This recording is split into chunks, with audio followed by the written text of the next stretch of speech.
Once you've gone through a round of feedback on your rough comps, it's time to start turning it into a more refined piece for your favorite one of these.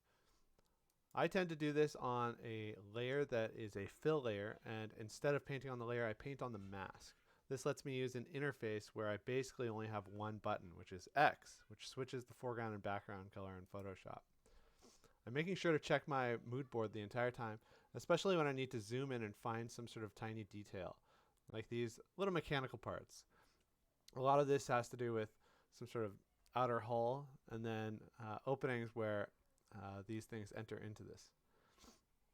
I also have the eraser, which I use as a larger radius than my brush, so that I can go back and forth between the brush, where I'm switching between black and white to draw or erase, and the eraser to just get rid of large chunks all at once.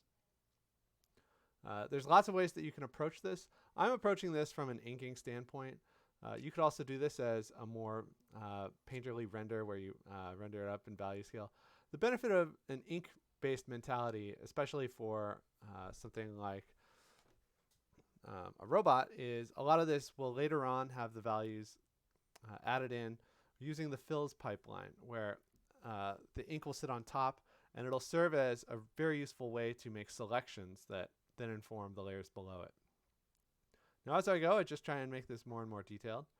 I try and think about how my ink lines should look, and a great way to figure that out is by looking at your reference.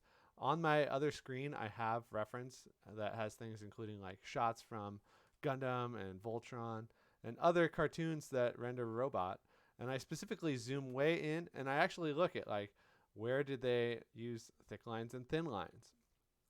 Where do they just block in big inky chunks, like in the chassis underneath his chest? Now, shortly, I'm going to use a feature in Photoshop that lets you look at two things at the same time. I have this problem, which is I'm starting to work on the left arm and the right arm, and I need to make them kind of match at least a little bit. So what you can do is go to Window and then use New View and for this document, and it'll create two document windows for the same document that are live and sharing the same thing. Here it is. I then use Window Tile All vertically or horizontally. Yeah, horizontally. That means that I can zoom in on the left and zoom in on the right independently. So while I'm looking at this arm, I'm also looking at the other arm and making sure that I'm thinking about, do these actually look symmetrical? I try to make sure that, as I refine this, I give myself the freedom to make big choices and erase a whole chunk all at once. Again, a lot of what you should be doing during this stage of refinement should be incorporating some of the feedback that you've gotten from your critiques about what people liked, what they didn't, what they thought your best design was.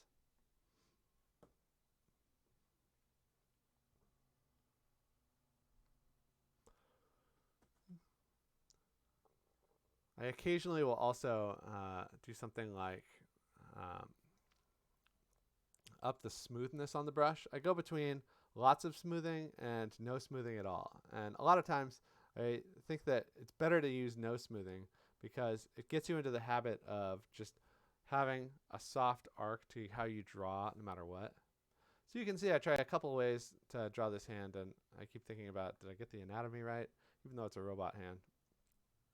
I'm trying to make sure that I use little cheats and hacks throughout this. So for instance, although the legs are connected, they have these long tubes. And so I'm basically going to use robot Dr. Octopus style tentacles to explain how that's a rubber hose. And rubber hoses are very nice for animation, and they're a little less complex than all the hydraulics necessary to make this go.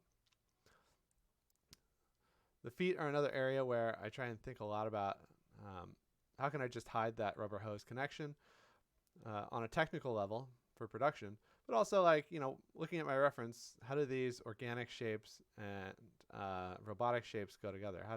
What is it about some of the old race cars that I was looking at that makes them so appealing as something that both seems organic and ferocious while also still being a machine?